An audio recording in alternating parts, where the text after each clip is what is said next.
Princess Valera stood alone in the grand ceremonial hall, her heart sinking with each passing second. The crystalline walls reflected her image 1,000 times over, showing her the same scene from every angle. Another rejection, another failure, another public humiliation. This was the 5th time in 5 months, and somehow each rejection cut deeper than the last. Lord Thex, dressed in flowing silver robes that swept the polished floor, turned his back on her without a second glance. His voice was cold and distant as he spoke the words she'd heard too many times before. The genetic scan shows incompatibility. The princess carries a mutation that makes bonding impossible. I cannot risk my family's future on defective blood. That word hung in the air like a curse. Defective. It echoed through the massive hall, bouncing off the crystal walls and stabbing into her chest. The assembled nobles whispered behind their jeweled fans, their eyes filled with pity and barely concealed relief that they weren't the ones standing in her place. Emperor Draxus, her father, sat on his elevated throne with a face carved from stone. His 4 eyes, usually warm when they looked at her as a child, now held nothing but disappointment and shame. Another failure, Valera. You bring dishonor to our house with every passing day. A princess who cannot secure alliances through marriage is useless to this empire. Valera wanted to scream. She wanted to tell him that she hadn't chosen this mutation, hadn't asked to be born different. But the words died in her throat. In Kryn culture, royal marriages had nothing to do with love or personal choice. They were business transactions, political strategies written in genetic code.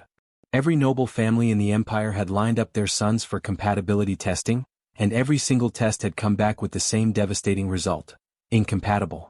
Her genetic mutation was rare, occurring in less than 1% of Kryn births. In a commoner, it might have been overlooked or even celebrated as uniqueness. But in a princess it was a catastrophe. Without the ability to bond with other noble houses, she had no political value. Without political value, she was nothing more than a beautiful decoration gathering dust in the palace. "Father, please," she managed to whisper, though her voice cracked with emotion. "There must be someone, somewhere who—" "There is no one," Emperor Draxus cut her off sharply, his voice booming through the chamber. "We have tested every eligible male in the known galaxies. The scans do not lie, daughter. Your blood is incompatible with every noble house that matters. I will not waste more time and resources on ceremonies that lead nowhere." The courtiers nodded in agreement. These were people Valera had known her entire life. She'd played with their children in the palace gardens when she was small. She'd studied alongside them, laughed with them, shared meals with them. Now they looked at her like she was contaminated, like her genetic flaw might somehow spread if they got too close. Lady Myrax, who had once been kind to her, turned away without meeting her eyes. Lord Ven actually stepped back as Valera's gaze swept the crowd. Even her own cousins avoided looking directly at her. The message was clear: she was alone, marked by biology as unworthy, and no amount of grace or intelligence or kindness could overcome the judgment written in her DNA. Something inside Valera shattered. She'd spent 20 years trying to be the perfect princess. She'd mastered 7 languages so she could negotiate with foreign powers. She'd studied diplomacy until she could navigate the most complex political situations. She'd learned music, art, combat, strategy, everything a royal daughter should know. None of it mattered now. Her worth had been reduced to a genetic scan, and that scan said she was broken. Without asking permission, without following proper protocol, Valera lifted the hem of her elaborate ceremonial robes and ran. She heard gasps from the assembled nobles, heard her father's angry shout behind her, but she didn't stop. Her feet carried her through the familiar palace corridors, past shocked servants and confused guards who didn't know whether to stop a fleeing princess or let her go. She burst into the royal hangar, her vision blurred with tears. Her personal shuttle sat waiting, sleek and silver in the artificial light. The maintenance crew called out to her, but she ignored them. She climbed into the pilot's seat with trembling hands and fired up the engines. The control panel lit up with warnings. No flight plan filed, no security clearance, no destination logged, but Valera didn't care anymore. The guards at the hangar entrance moved to block her path, but they hesitated. She was still a princess even if everyone thought her worthless. That moment of hesitation was all she needed. The shuttle lifted off with a roar, and Valera pointed it toward the sky, toward the stars, toward anywhere that wasn't here. For 3 hours she flew blindly through space, letting the tears come freely now that no one could see her cry. The vast emptiness around her felt appropriate somehow. She was alone among the stars, just as she'd been alone in a crowded throne room. At least out here, The universe wasn't pretending to care about genetic purity and bloodline compatibility. Then the warning started. Red lights flashed across her console, and alarms beeped with increasing urgency. Engine failure. The shuttle shuddered violently, and Valera grabbed the controls as the ship began to lose power. She wasn't a trained pilot, she'd never needed to be, and panic flooded through her as she realized she might die out here, alone and unmourned. Through the viewport, she spotted a space station in the distance. Outpost 47, according to the computer. A frontier trading hub, rough and unpolished, nothing like the elegant stations near the Kryn homeworld. But it was her only chance. She pushed the failing engines as hard as they would go, limping toward the station's docking bay. The landing was terrible. Metal scraped against metal, sparks flew, and the shuttle skidded across the docking platform before finally grinding to a halt. Smoke poured from the engines. Valera sat frozen in the pilot's seat, her whole body shaking from adrenaline and fear and relief at still being alive. She finally climbed out on unsteady legs. The docking bay was nothing like the pristine facilities of Kryn space. It was dirty, crowded with cargo crates and rough-looking traders from a dozen different species. No one bowed when they saw her. No one even looked twice at her elaborate robes. Here she was just another stranded traveler with a broken ship. Valera walked to the edge of the docking platform and stared out at the chaotic marketplace below. Hundreds of beings moved through the crowds, buying and selling, arguing and laughing, living lives that had nothing to do with genetic scans or royal bloodlines or political alliances. For the first time in her life, she was completely anonymous. No one knew her name. No one cared about her mutation. No one was judging her worth based on compatibility percentages. She should have felt free. Instead, she felt lost. Her shuttle was broken, she had nowhere to go, and she didn't even know how to ask for help without revealing who she was. The weight of everything crashed down on her at once. All the rejections, all the shame, all the years of trying to be perfect for people who would never accept her. Valera sank down beside her smoking shuttle, pulled her knees to her. "Hey, you doing okay over there?" Valera looked up quickly, wiping the tears from her face with the back of her hand. A human male stood a few feet away, holding a beat-up toolbox in one hand and a greasy rag in the other. He had dark hair that fell across his forehead, warm brown eyes that crinkled at the corners, and a face that looked like it smiled often. His jumpsuit was covered in oil stains and scorch marks from welding work. Everything about him said he was someone who worked with his hands for a living. "I'm fine," Valera said automatically, trying to sound composed even though her voice was still thick from crying. "Just having some trouble with my ship." The human walked closer, letting out a low whistle as he examined her smoking shuttle. "Trouble's putting it pretty lightly. Looks like your plasma converter completely blew out. You're really lucky you made it here at all without the whole thing exploding." He set his toolbox down on the ground and stuck out his hand toward her. "Name's Jake Miller. I run the repair shop down on level 3. Valera stared at his outstretched hand, confused for a moment. Then she remembered this was a human greeting custom. She placed her hand in his and he gave it a gentle shake. His palm was rough with calluses, warm and solid. It was such a simple gesture, but something about it made her feel a little less alone. "I'm Vel," she said, using just part of her name. The last thing she needed was someone recognizing her as Kryn royalty. "Nice to meet you, Vel." Jake pulled a dented metal thermos from his belt and unscrewed the cap. Steam rose from inside. "You look like you could use something warm." "It's just coffee, not fancy, but it does the job." Valera accepted the cup with shaking hands. The liquid was bitter and strong, burning her tongue slightly, but somehow it helped ground her back in reality. This stranger, this human she'd never met before, was offering her kindness without asking for anything in return. Back home, every gesture came with expectations, with calculations about what someone might gain. This felt completely different. "Thank you," she said quietly, and meant it. Jake just nodded like it was the most natural thing in the world. He turned his attention to the shuttle, popping open access panels and peering inside at the damaged components. He muttered to himself as he worked, occasionally shaking his head or making thoughtful humming sounds. "Yeah, your plasma converter's definitely toast. You've also got a cracked fuel line here, and these stabilizers are completely fried. Where were you trying to get to?" "Nowhere in particular," Valera admitted, watching him work. "Just away from where I was." Jake glanced at her over his shoulder, and something in his expression told her he understood more than she'd said. But he didn't push for details or ask nosy questions. Instead, he rolled up his sleeves and started pulling tools from his kit. "Running away, huh? Yeah, I get that. I did the same thing about 3 years ago."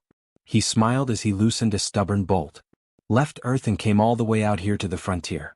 Got tired of the corporate world back home, tired of people caring more about quarterly profits than treating each other decently. Out here things are simpler, you know?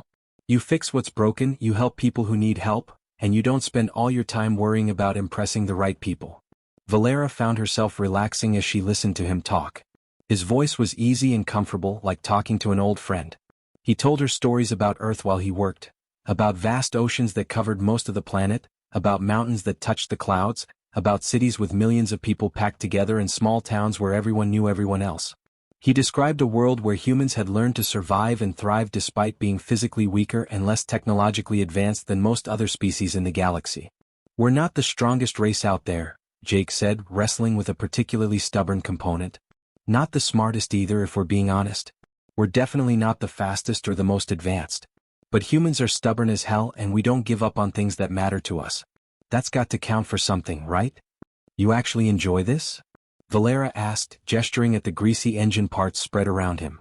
"Fixing broken machines?" Jake paused and looked at her with genuine surprise in his eyes. "Of course I do. There's something really satisfying about taking something that's broken and making it work again. Plus, every ship tells a story, you know? Every dent, every scratch, every repair job, it all tells you where it's been and what it's survived." Valera had never heard anyone talk like this before. In Kryn society, work was strictly divided by social class. Mechanics and laborers were looked down upon by the nobility. No one from her world would ever speak about manual labor with pride or passion. But Jake clearly loved what he did, and he wasn't ashamed of his grease-stained hands or his modest profession. "So what's your story, Vel?"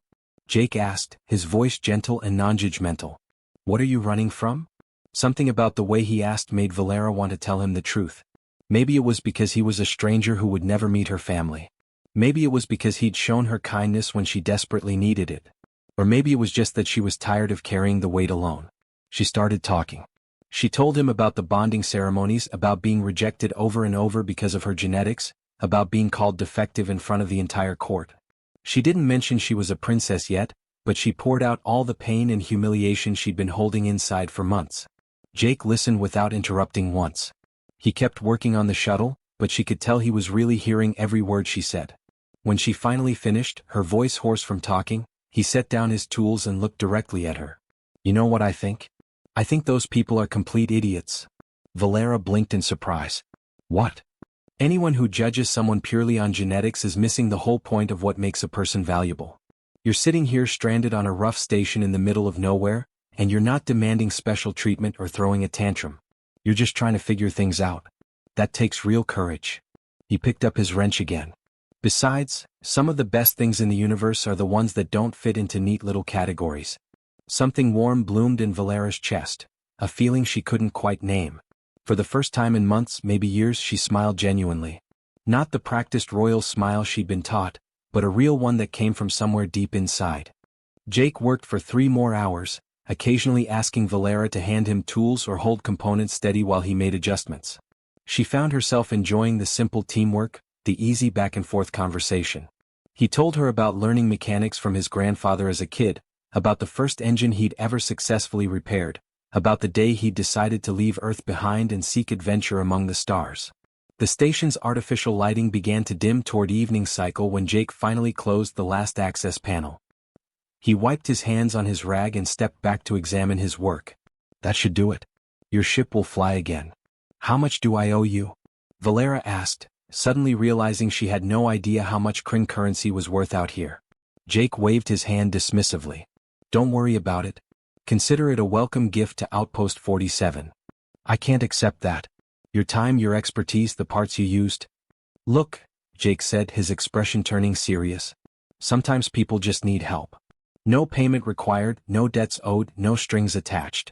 That's just how things should work." Valera stared at him, feeling her entire understanding of how the universe worked shift slightly. This human mechanic with his stained jumpsuit and calloused hands had more genuine honor than every noble she'd ever met in the Kryn court combined. Before she could find the words to respond, a harsh voice called out from across the docking bay. Well, well, well. What do we have here?"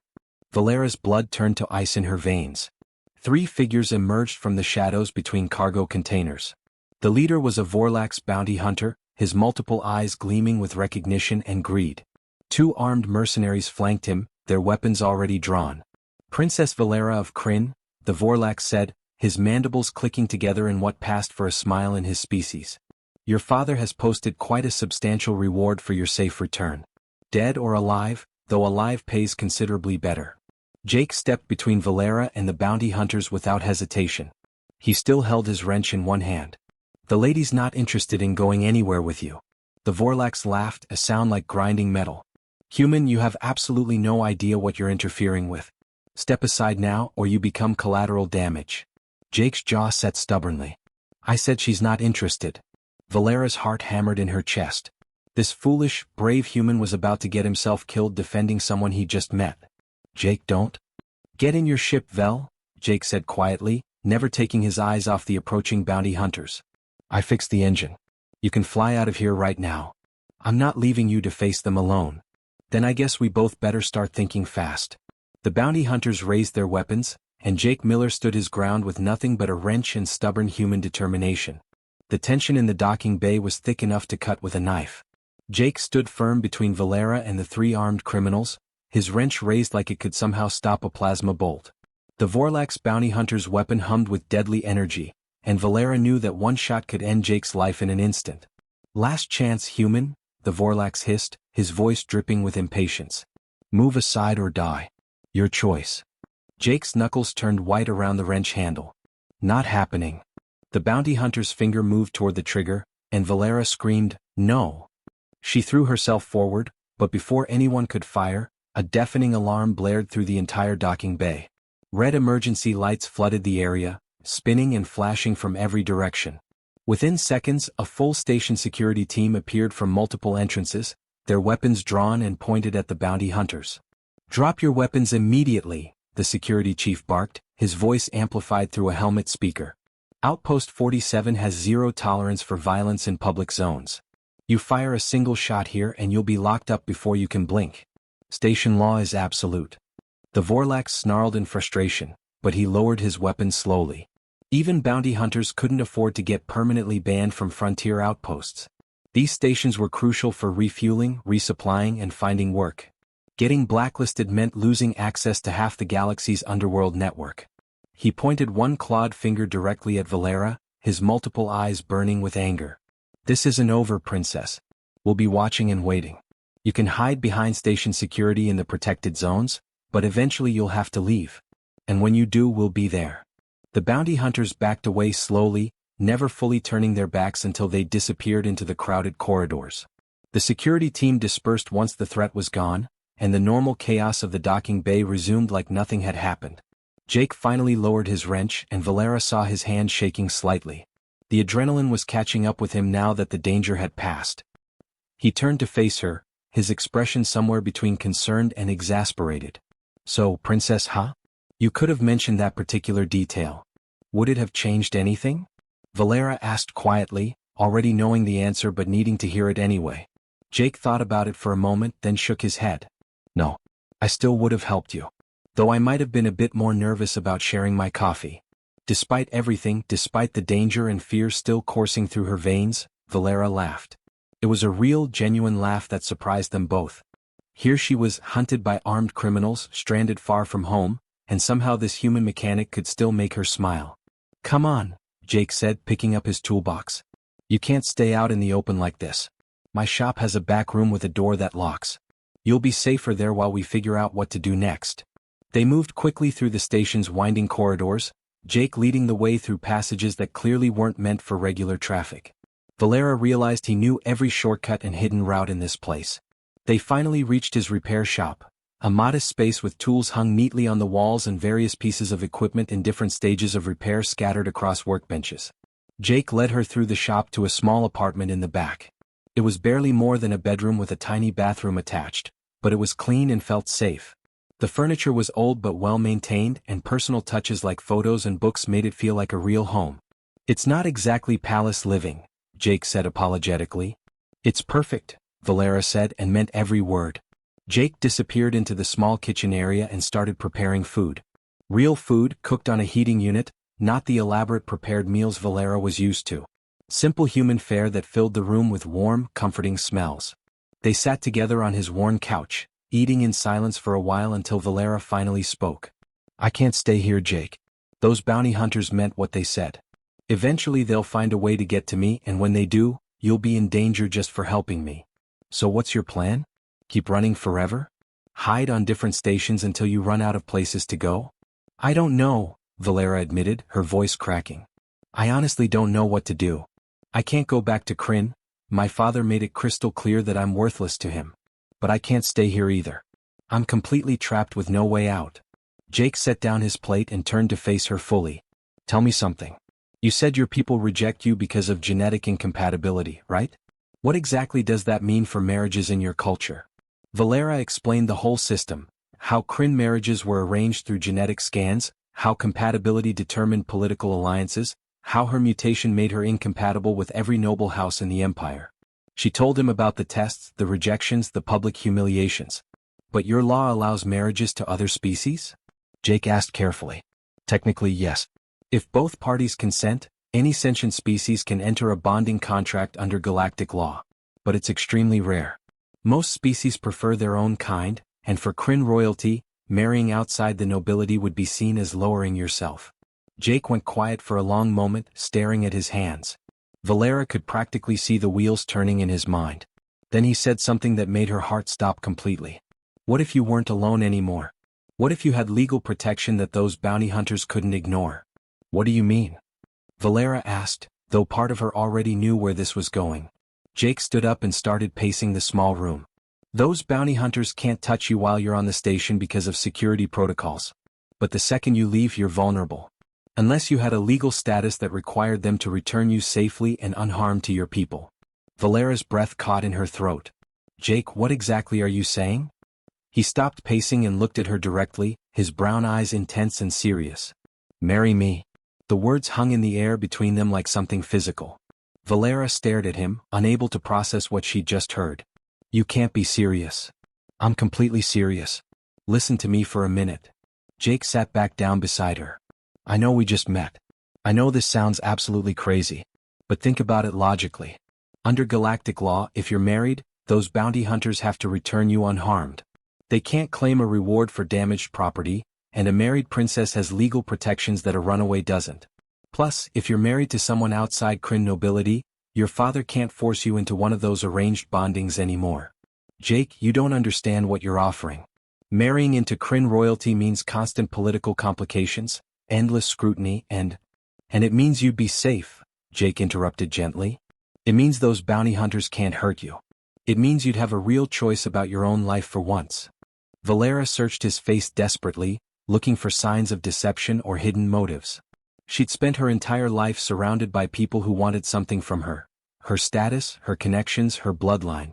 Everyone had an angle, everyone had a calculation running in their head about what they could gain. But Jake's eyes held only honest concern and that stubborn determination she was starting to recognize as distinctly human. Why would you do this? She whispered. You barely know me. Maybe not. But I know enough. I know you're brave enough to run away rather than accept a life that made you miserable. I know you're kind enough to worry about my safety when you were the one in danger. And I know what it feels like to not fit anywhere. He took her hand gently. Look, I'm not asking for romance or some fairy tale love story. I'm just asking if you want a way out. A real choice, maybe for the first time in your life. Tears streamed down Valera's face. Nobody had ever fought for her like this. Not her father, not the nobles who'd rejected her, not anyone in her entire privileged but lonely existence. But this human mechanic with his grease-stained hands and modest shop was offering her everything. Yes, she whispered, barely able to get the word out. Yes, I'll marry you. Jake squeezed her hand and smiled, that warm, genuine smile that had made her feel safe from the first moment they met. Okay then. Let's do this before I lose my nerve. They went to the station's civil registry office, where a bored Tellurian clerk processed their bonding application with barely a glance at the paperwork. Galactic law recognized all consensual bondings between sentient species. Within an hour, the documents were filed and sealed. Princess Valera of Kryn was now legally married to Jake Miller, human mechanic from Earth. As they walked back through the station, Valera felt something she hadn't experienced in years: hope. She had a choice now. She had protection. She had someone who'd chosen her not despite her flaws but without caring about them at all. The bounty hunters were waiting at the docking bay entrance, weapons ready. But when Jake and Valera approached hand in hand, the Vorlax's expression shifted from predatory confidence to frustrated anger. "Princess Valera," Jake announced loudly, making sure everyone nearby could hear. "My wife. Under galactic law, she must be returned to her people unharmed and accompanied by her chosen spouse. I believe that changes your contract terms considerably." The Vorlax's mandibles clicked furiously, but he couldn't argue.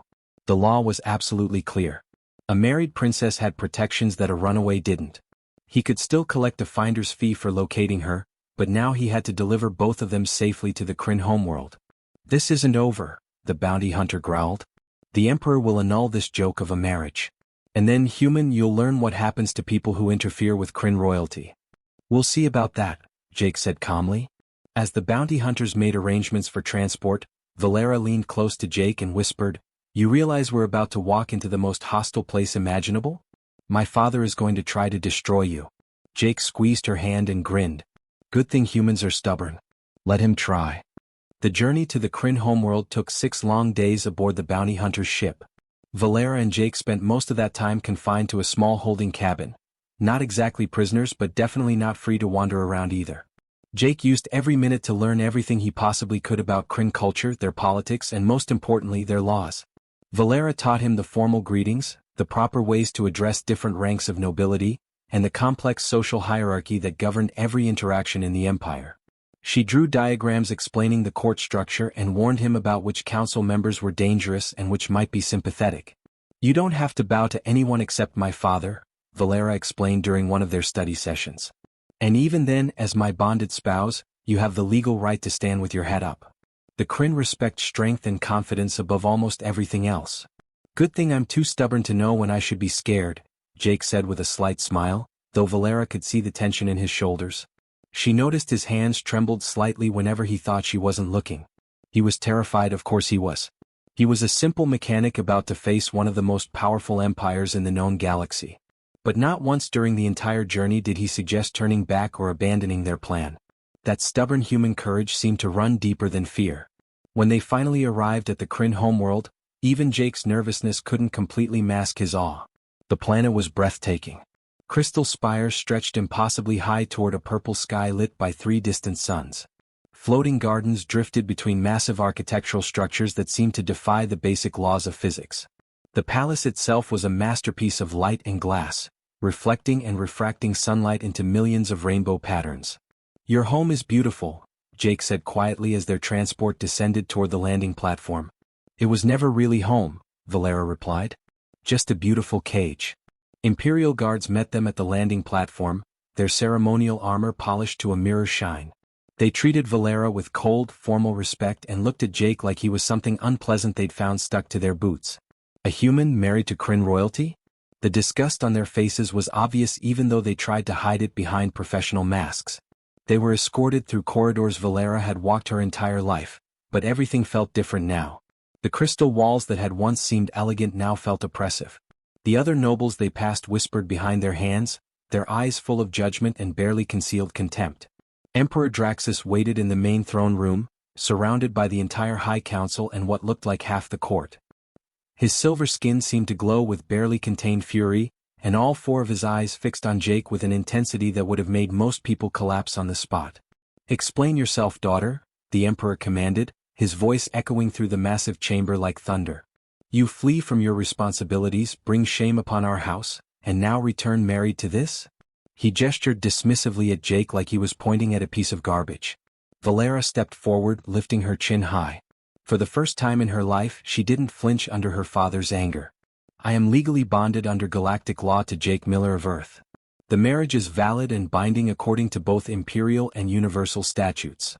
"It is an insult," Emperor Draxus roared, his voice shaking the crystal walls. "You married a primitive grease monkey? A lower-class laborer with no house, no lineage, no value whatsoever to this empire." Jake's jaw tightened, but he stayed silent. Valera had warned him that interrupting the Emperor was technically a crime punishable by death. The urge to defend himself must have been overwhelming, but he kept his mouth shut and his eyes forward. "I demand immediate annulment," Draxus continued, rising from his throne. "This mockery of a marriage will be dissolved right now." Guards, take the human to the detention cells while we process the paperwork. Wait. Valera's voice rang out clear and strong across the throne room. Under traditional Kryn law, a bonding can only be annulled if the spouse proves unworthy through trial by merit. Jake has the legal right to defend his place in this marriage. The assembled courtiers gasped.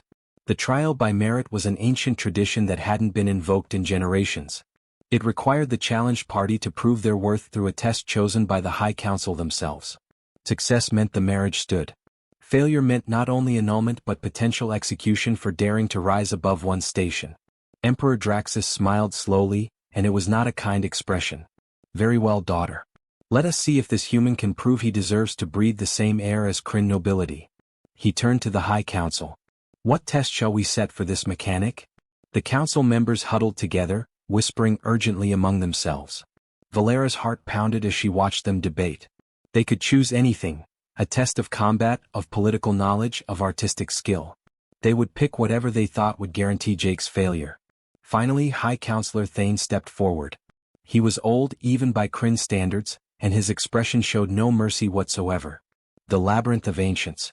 Let the humans solve what our greatest scholars have failed to understand for 3 generations.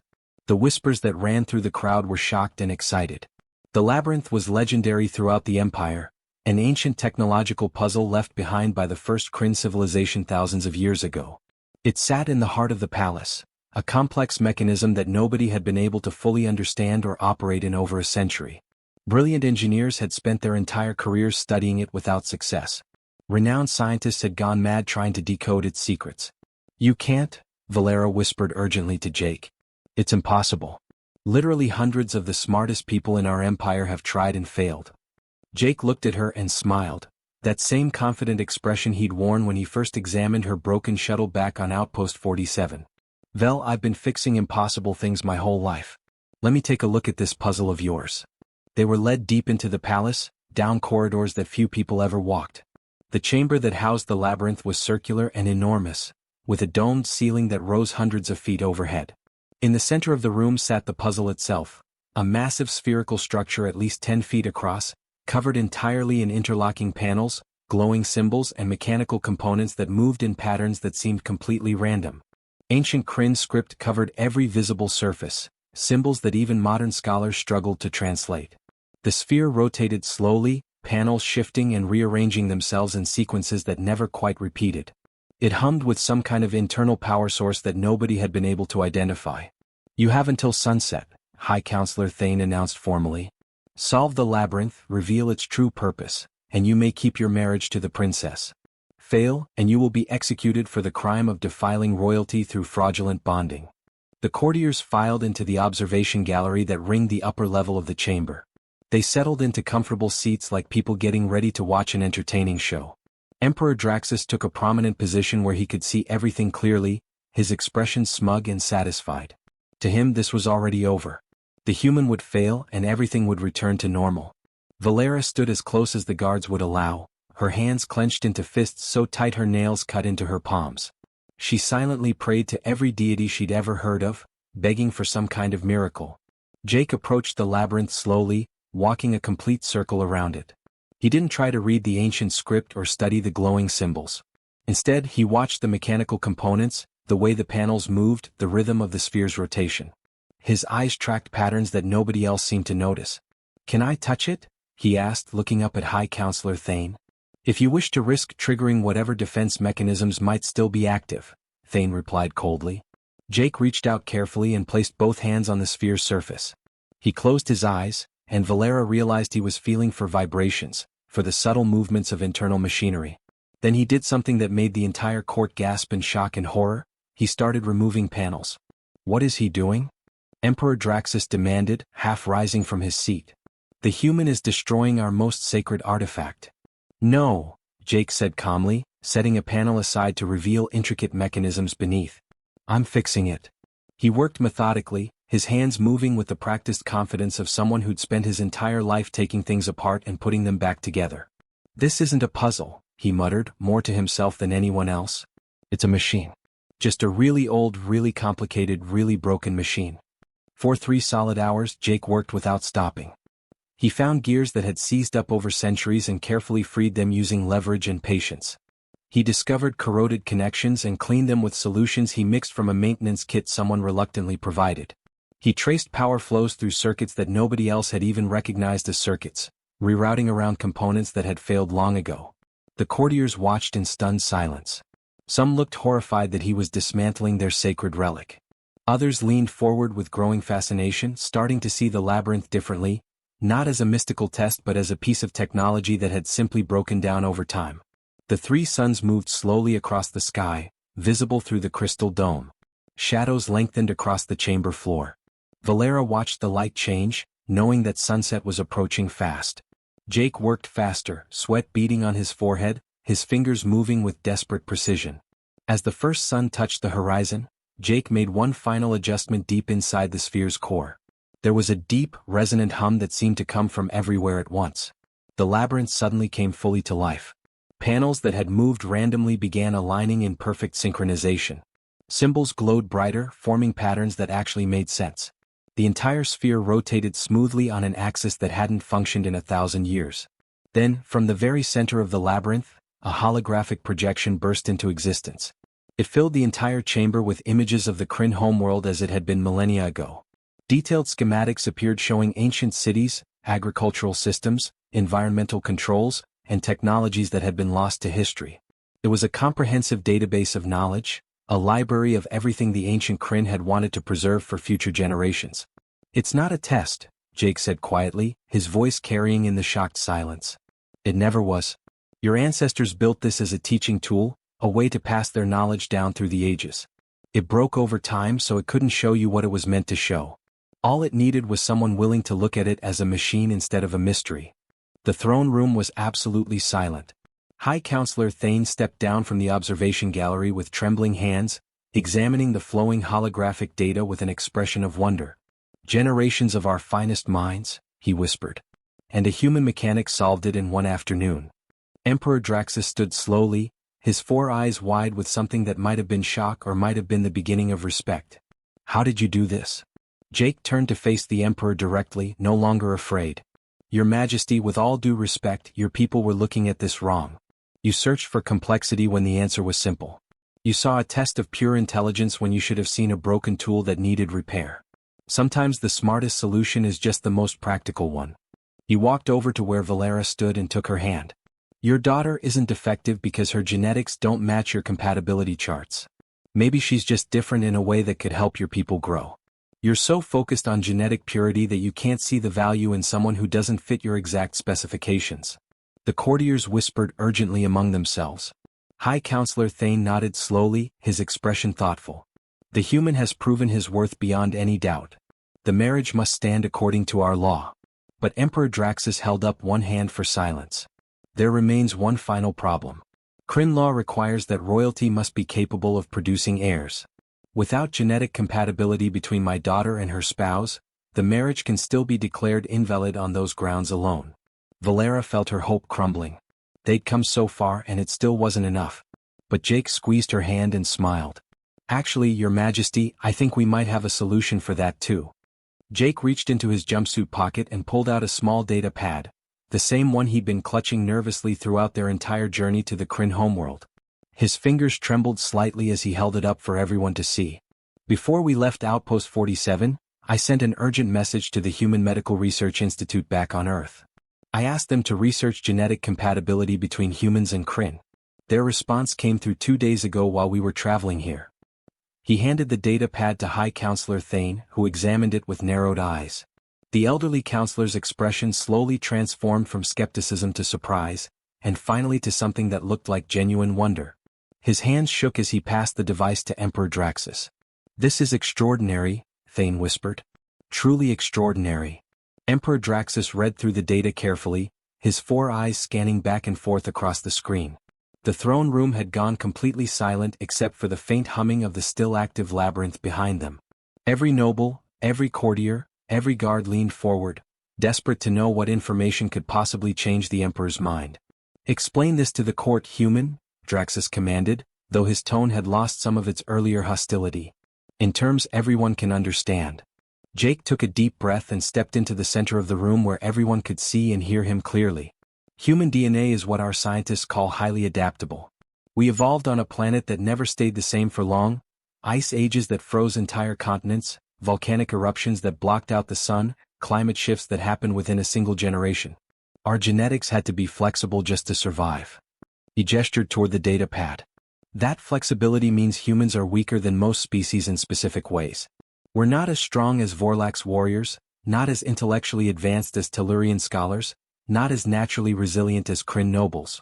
But we have one unique advantage: our DNA can adapt to work with an incredibly wide range of other species' genetic structures. Valera felt her heart beating faster. She didn't dare hope, not yet, but something in Jake's voice told her this was real. According to the research team on Earth, human genetic sequencing has compatibility markers that are remarkably universal. It's not automatic and it's not guaranteed, but with proper medical intervention and genetic therapy, compatibility between Valera and me isn't just theoretically possible, it's actually probable. Her mutation isn't incompatible with everyone. It's just incompatible with rigid Kryn genetics. The courtiers erupted into shocked whispers. Some looked scandalized at the very idea. Others seemed thoughtful, turning the concept over in their minds. High Counselor Thane studied the data pad again, his expression growing more intrigued with each passing moment. But Jake wasn't finished. He raised his voice to be heard over the crowd. There's something more important here than just genetic compatibility. Your Majesty, you call your daughter defective because she doesn't fit your genetic standards. But what if she's not defective at all? What if she's actually evolved? Emperor Draxus leaned forward on his throne. What are you suggesting? Every species eventually reaches a point where genetic purity becomes genetic stagnation. You've been breeding for compatibility for so long that you've eliminated genetic variation. Everyone fits together perfectly, but that also means everyone is fundamentally the same. Valera's mutation isn't a flaw, it's her body's way of saying the Kryn species needs to adapt, to embrace diversity instead of rejecting it. Jake walked closer to the Emperor's throne, his confidence growing with every word. On Earth we have a saying, survival of the fittest. But most people misunderstand what that means. It doesn't mean the strongest or the purest survive. It means the most adaptable survive. The species that thrived on my planet weren't the biggest or most powerful. They were the ones that could change, that could find new solutions to new problems. He turned to address the entire assembled court. You're all looking at Valera like she's broken. But what if she represents the future of your species? What if rejecting her means rejecting the very adaptation that could help the Kryn Empire survive for another 1,000 years? The throne room had gone completely silent again. Even the skeptical nobles seemed to be actually listening now, considering his words instead of dismissing them outright. Jake's voice softened but remained steady. I know I'm just a mechanic. I work with my hands, I get covered in grease, I don't have noble blood or an impressive lineage. But humanity survived and spread across the stars because we learned one crucial lesson. A person's worth isn't determined by their genetics or their birthright. It's determined by their character, their courage, and their willingness to stand up for what's right even when everyone tells them they're wrong. He looked directly at Valera, and his eyes held all the warmth and determination that had made her trust him from that first moment on Outpost 47. Your daughter stood in this very throne room and watched people reject her over and over. She heard herself called defective by the people who should have loved and protected her. She ran away because staying would have destroyed her spirit. But when those bounty hunters threatened me, a complete stranger, a human she just met, she tried to protect me. She put my safety above her own without hesitation. Jake turned back to face Emperor Draxus. That's not defective, Your Majesty. That's extraordinary. You have a daughter who represents compassion, sacrifice, and genuine courage. And you almost lost her forever because you were too focused on genetic scans to see the person standing right in front of you. The Emperor stared at Jake for a long moment. Something complicated passed across his features. Anger, confusion, and perhaps the beginning of shame. He stood slowly and descended from his throne platform, walking directly toward Valera. She flinched instinctively, still expecting his anger and disappointment. Valera, he said quietly, using her actual name for the first time in years. The sound of it made her eyes fill with tears. Did you truly believe I thought you worthless? You said it yourself, Father, Valera whispered, her voice breaking. You said a princess who cannot forge alliances is useless to the Empire. Draxus closed his eyes, and for the first time Valera could remember, he looked old and tired instead of powerful and commanding. I said many cruel things in my frustration and disappointment. But I never stopped being your father.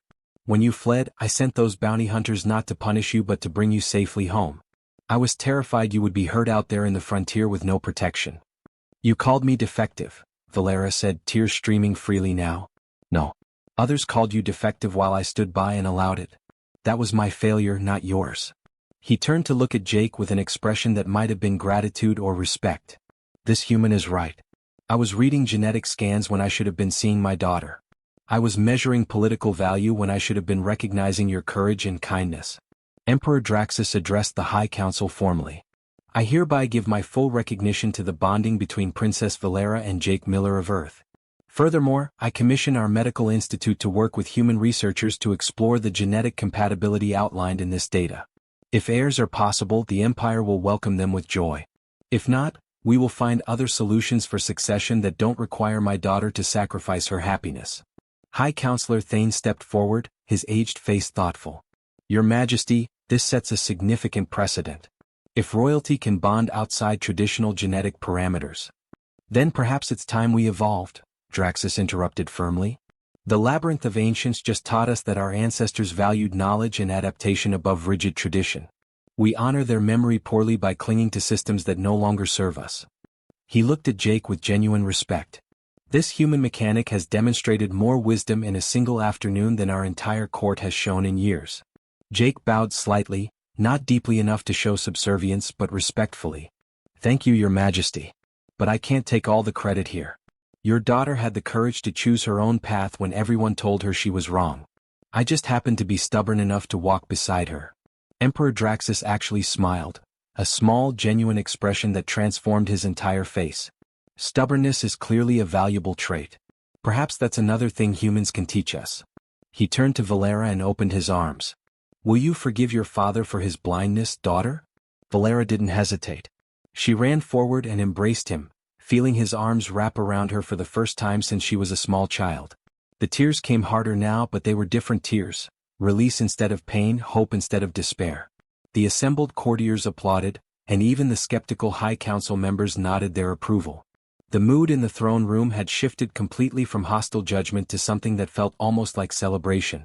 Jake stood awkwardly to the side, looking completely out of place in his grease-stained jumpsuit among all the elegant robes and crystalline architecture. Several nobles were already whispering about getting him proper clothing, about teaching him court manners, about integrating him into Kryn high society. Valera broke away from her father and took Jake's hand, pulling him close. So, husband, what happens now?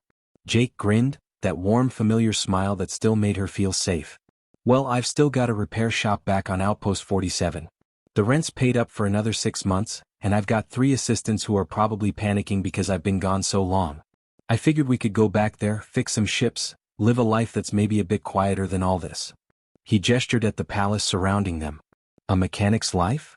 Valera asked, smiling through her tears. Is that really what you want? Honest work, simple living, and nobody judging you based on genetic compatibility scans? Sounds pretty perfect to me. Valera laughed, the freest, most genuine sound she'd made in years. It sounds absolutely perfect. Emperor Draxus cleared his throat gently. Actually, I have a proposal before you disappear back to the frontier. The Empire could benefit greatly from someone with your unique perspective, Jake Miller. Someone who can look at our ancient problems with fresh eyes and find practical solutions. I would like to offer you a position as special consultant to the Imperial Technology Council. Jake looked genuinely surprised. Your Majesty, I appreciate the offer, but I'm really just a mechanic. I don't know anything about running empires or advising councils. Precisely, Draxus said. Which is exactly why we need you. Our advisors have been telling us what we want to hear for too long. We need someone who will look at our broken systems and simply fix them. Will you at least consider it? You could divide your time, part of the year here helping us modernize, part of the year at your shop maintaining your independence. Valera could reconnect with her people while keeping the freedom she's found. Jake looked at Valera, silently asking her opinion. She squeezed his hand. It's completely your choice. Whatever you decide, I'll support you. Can I still actually fix things with my own hands? Work on real equipment instead of just sitting in meetings all day. I suspect we have countless broken systems that desperately need your attention, Draxus said with dry humor. Though perhaps start with mechanical equipment before attempting to repair our entire political structure. Jake laughed. All right then, Your Majesty. I accept your offer. But I'm definitely keeping my shop on Outpost 47. A person needs a home base. Agreed, the Emperor said warmly. Welcome to the family, son of Earth. 3 months later, Valera and Jake stood together on the observation deck of Outpost 47, watching ships come and go from the busy docking bays below. Jake's repair shop had grown. He now employed 3 full-time assistants to handle the constant work while he split his time between the frontier and the Kryn homeworld. Valera had found her own purpose too. She'd established an outreach program to help other genetically incompatible Kryn find alternative bonding options and support. It turned out she wasn't alone. There were dozens of others who'd been quietly suffering, and her marriage to Jake had given them permission to seek their own happiness outside traditional expectations. You know what's funny? Jake said, wrapping his arm around her shoulders as they watched the stars. I came out to the frontier specifically to escape complications and live a simple life. And somehow I ended up married to a princess, consulting for an entire empire, and completely changing everything I thought I wanted. Valera leaned into him comfortably. Having any regrets? Not even one. He kissed the top of her head gently. Though I still can't quite believe I proposed to you after knowing you for less than a single day. Stubborn human intuition? Something like that. He smiled. Or maybe I just recognized something that needed fixing, and I've never been any good at walking away from a challenge. I was never broken, Valera said softly, but there was no hurt in her voice, just gentle correction. No, Jake agreed firmly. You were never broken. You were just waiting for someone who could see past the genetic scans and compatibility charts. Someone who understood that being different isn't the same thing as being defective. They stood in comfortable silence, watching ships arrive and depart, carrying people and cargo and stories across the vast galaxy. Somewhere on the Kryn homeworld, Emperor Draxus was implementing sweeping reforms to the bonding system. Somewhere on Earth, medical researchers were publishing groundbreaking papers about cross-species genetic compatibility. And somewhere in the endless expanse of space, other people who didn't quite fit were finding the courage